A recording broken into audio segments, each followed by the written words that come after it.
Let's see what's going on between Ukraine and Russia. Ukraine's gamble by invading Kursk is about to backfire. Russian troops are already in the eastern Ukrainian city of Pokrovsk. If this point is captured, Ukraine's defenses in the Donbass will be breached, and Zelensky has now acknowledged the difficulty of the situation.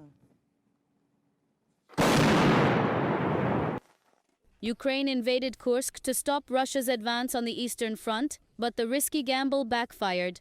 Contrary to Zelensky's assumption, Putin did not mass his troops. He did not respond harshly to the invasion for now and focused on eastern Ukraine. And now Ukraine is about to lose the most critical city on the Eastern Front. Russian troops are now in the town of Pokrovsk. They are only 10 kilometers away. If it falls, Ukraine's defense line will be breached.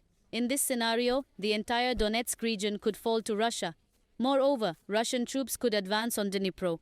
Russian President Vladimir Putin said that Ukraine's calculation did not work out. Yes, our people are facing a tough test, especially in the Kursk region, but the enemy has not achieved its goal of stopping our offensive in Donbass.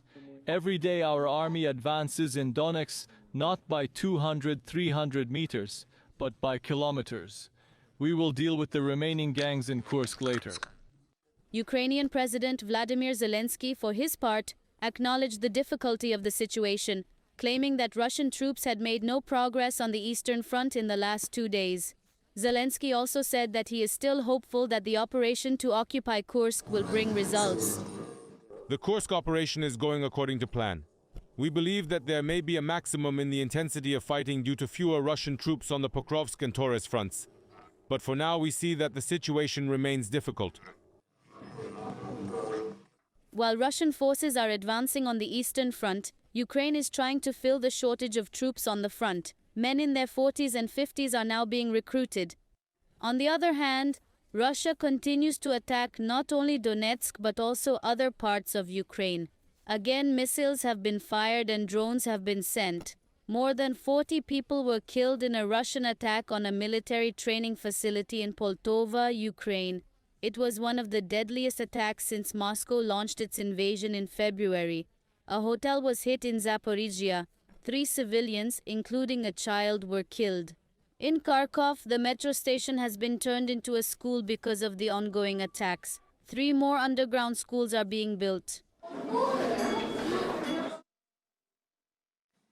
Meanwhile, Russian President Vladimir Putin's visits continue. He has now traveled to Mongolia despite an arrest warrant issued by the International Criminal Court, and he was not arrested. On the contrary, he was welcomed with a red carpet. He got off the plane, but he was welcomed with a red carpet, not by security forces. Russian President Vladimir Putin has defied an arrest warrant issued by the International Criminal Court and visited Mongolia. It is the Russian leader's first official visit to a member state of the court in The Hague. Putin, confident that he will not be arrested, spent the night in Ulaanbaatar. A welcoming ceremony for the Russian leader followed. The Guard of Honor saluted Putin and the orchestra played the Russian national anthem. Ukraine and the European Union had called on Mongolia to arrest Putin before the visit. The Kremlin, on the other hand, stated that they were not worried about Putin making this trip. So why did Mongolia not comply with the decision of the International Criminal Court? This is explained by Mongolia's geographical location and its relations with Russia. As a former Soviet country, Mongolia is heavily dependent on Moscow for energy. The leaders of the 2 countries have already discussed the construction of a new pipeline to transport natural gas from Russia's Yamal region to China via Mongolia. Sandwiched between Russia and China, Mongolia is trying to strike a careful balance between its 2 powerful neighbors. While Mongolia's failure to arrest Putin is interpreted as a heavy blow to the international criminal justice system, Putin is said to have achieved a symbolic victory.